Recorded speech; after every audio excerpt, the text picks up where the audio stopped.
lit of a lightning strike.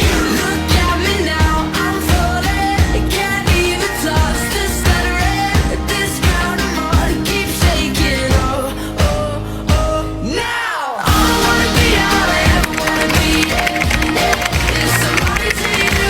All I wanna be, all I ever wanna be, yeah, yeah, is somebody to you. Assalamualaikum warahmatullahi wabarakatuh. Perkenalkan, saya Cindy Nursa Aban dengan NIM 2230103018. Di sini saya akan menjelaskan mengenai manajemen pendidik dan tenaga kependidikan. Sebelum kita masuk ke dalam alur kerja dari manajemen pendidik dan tenaga kependidikan, kita harus tahu sebelumnya apa itu pendidik dan tenaga kependidikan. Jadi, pendidik adalah tenaga profesional yang bertugas merencanakan dan melaksanakan proses pembelajaran, menilai hasil pembelajaran, melakukan pembimbingan dan pelatihan.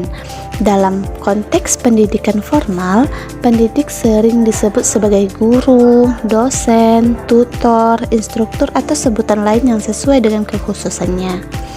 Sedangkan tenaga kependidikan adalah anggota masyarakat yang mengabdikan diri dan diangkat untuk menunjang penyelenggaraan pendidikan. Mereka bertugas dalam administrasi, pengelolaan, pengembangan, pengawasan, dan pelayanan teknis untuk menunjang proses pendidikan pada satuan pendidikan. Setelah kita mengetahui apa itu pendidik dan tenaga kependidikan, kita masuk ke dalam alur kerja atau tahapan dari manajemen pendidik dan tenaga kependidikan. Dalam alur kerja atau tahapan ini ada 9 alur kerja. Yang pertama yaitu perencanaan, kedua adanya seleksi dan rekrutmen, ketiga orientasi dan penempatan, keempat pembinaan dan pengembangan, kelima penilaian kerja, keenam kompensasi dan penghargaan, ketujuh promosi dan mutasi, kedelapan pemeliharaan dan pemberhentian, dan yang terakhir yaitu adanya monitoring dan evaluasi. Baik, kita akan bahas satu persatu. Yang pertama yaitu adanya perencanaan. Perencanaan adalah analisis kebutuhan pendidik dan tenaga kependidikan, yaitu adanya penyusunan formasi dan kualifikasi yang dibutuhkan oleh lembaga kependidikan. Lalu perencanaan anggaran untuk mengelola sumber daya manusia. Lalu adanya penyusunan standar kompensasi dan job description dari manajemen pendidik dan tenaga kependidikan tersebut. Lalu yang terakhir adanya perencanaan pengembangan karir dan jalur promosi. Setelah perencanaan itu adanya rekrutmen dan seleksi, di mana pada rekrutmen dan seleksi ini adanya pengumuman lowongan dan penerimaan lamaran yang dibuka oleh institusi atau lembaga pendidikan. Lalu setelah dibukanya lowongan adanya pelaksanaan seleksi administrasi. Setelah seleksi administrasi lalu dilaksanakan seleksi tes tertulis dan wawancara. Setelah itu adanya tes kemampuan mengajar, itu diperlukan untuk mencari pendidik. Setelah tes kemampuan adanya pengumuman hasil seleksi, dan setelah pengumuman hasil seleksi ini maka ditetapkan atau penempatan sesuai dengan kebutuhan institusi. Langkah yang ketiga yaitu orientasi dan penempatan. Setelah rekrutmen dan seleksi selesai, lalu adanya orientasi dan penempatan. Pada orientasi dan penempatan ini adanya program pengenalan lingkungan kerja, lalu sosialisasi budaya dan nilai institusi, lalu pembekalan awal tugas dan tanggung jawab. Setelah itu adanya penempatan sesuai dengan kompetensi. Setelah dilakukan penempatan, maka dilakukan masa percobaan dan evaluasi awal terhadap pendidik dan tenaga kependidikan yang diterima. Setelah penempatan, maka adanya pembinaan dan pengembangan. Dalam pembinaan dan pengembangan ini, prosesnya yaitu penyusunan program pelatihan dan pengembangan yang ditujukan kepada pendidik dan tenaga kependidikan yang telah diterima. Setelah penyusunan program, adanya pelaksanaan pendidikan dan pelatihan berkelanjutan. Lalu adanya program sertifikasi untuk pendidik, pengembangan karir melalui studi lanjut, pengembangan forum ilmiah dan kolaborasi profesional, setelah itu supervisi dan pendampingan profesional. Setelah pendidik dan tenaga kependidikan melakukan pengembangan dan pembinaan, lalu adanya penilaian kinerja. Dalam penilaian kinerja ini adanya penyusunan instrumen penilaian kerja. Lalu setelah penyusunan instrumen, lalu dilakukan pelaksanaan penilaian kinerja berkala. Setelah pelaksanaan, lalu dievaluasi pencapaian target kinerja dari pendidik dan tenaga kependidikan tersebut. Setelah dievaluasi, diberikan pemberian umpan balik dari hasil penilaian. Setelah pemberian umpan balik, lalu penyusunan rencana tindak lanjut untuk perbaikan kinerja bagi pendidik dan tenaga kependidikan. Setelah tindak lanjut perbaikan kinerja, maka dilakukan kompensasi dan penghargaan. Dalam kompensasi dan penghargaan ini, adanya penetapan sistem penggajian dan tunjangan, yaitu pemberian insentif berdasarkan kinerja, pemberian penghargaan atas prestasi yang diberikan oleh pendidik ataupun tenaga kependidikan, penetapan sanksi atas pelanggaran yang dilakukan oleh pendidik dan tenaga kependidikan, serta program kesejahteraan pendidik dan tenaga kependidikan. Setelah itu ada namanya pemeliharaan dan pemberhentian. Pemeliharaan dan pemberhentian ini merupakan penyediaan lingkungan kerja yang kondusif, yaitu program kesehatan dan keselamatan kerja, pengelolaan jaminan sosial dan pensiun bagi pendidik dan tenaga pendidikan yang sudah purna.